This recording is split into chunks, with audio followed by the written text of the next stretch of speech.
Friends, how are you all?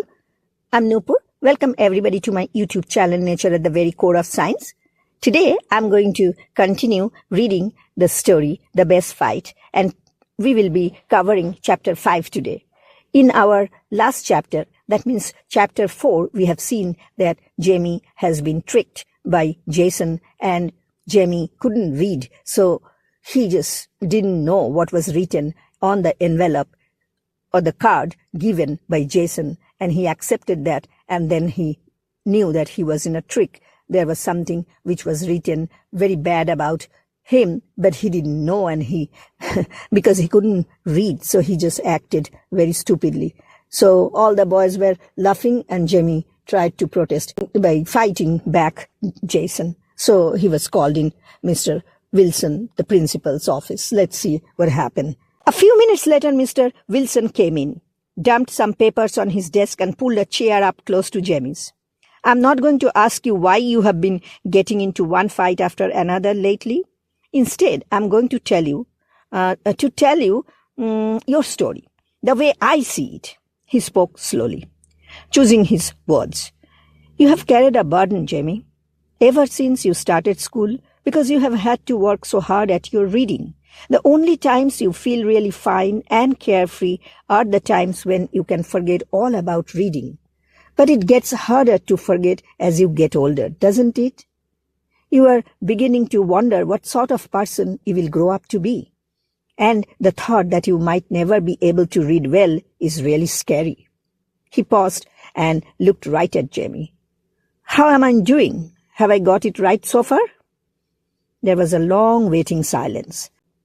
Jamie stared out of the window at some kids who were practicing soccer. Finally, he half nodded, half shrugged. Got it right. Old Wilson must be reading his mind. He was almost afraid to listen.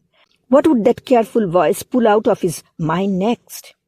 Mr. Wilson leaned forward on his desk and spoke quietly. You can't put it away and be free of it anymore. You don't see any way of fighting against your burden, so you fight anyone who reminds you of it. But that doesn't help, because the burden never gets any lighter, no matter how much you fight the other guys. Is that how it's been? Another silence. Finally, Jamie muttered, Yeah, sort of. Okay, Mr. Wilson's voice was brisk again. So I do have it straight. That's good. You have been fighting in the dark, haven't you? Well, here is our punishment. You will come to my office for detentions every day for a week, and we will talk about this burden of yours. You may decide it's not so mysterious and hopeless after all. He chuckled.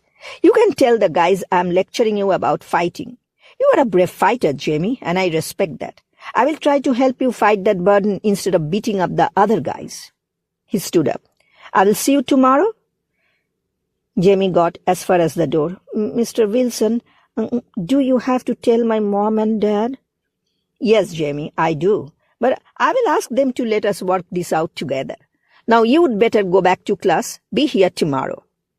Jason wasn't around after school, and Jamie shrugged away from the other kids. I just got detentions, he said. He walked slowly down his own familiar street, shivering because he was tired from fighting and crying and trying not to cry. His worst day was still happening. He had to face his mom and dad. Warmth and the good smell of dinner cooking met him as he opened the front door. Maybe I can sneak in, he thought, but habit made him shout, Hi, Mom, I'm home, and wandered into the kitchen. One look told him that old Wilson had already phoned and his mom had been crying. She gazed at him steadily. Mr. Wilson called. He told me you would be in some trouble and you would have detentions. Jamie, he especially asked me to leave it all to him. School business, he called it, between James and me. So I promised him I would. She paused, then smiled her ordinary welcome home smile. You are cold. I will make some hot chocolate. You go watch your shoe while I get a good snack together. Jamie's world came back into focus. He was safe at home, and his mom and dad would never know the worst of that black afternoon. He curled up on the couch in front of the TV and felt his shivering stop and warmth creep over him. He was asleep before his snack was ready.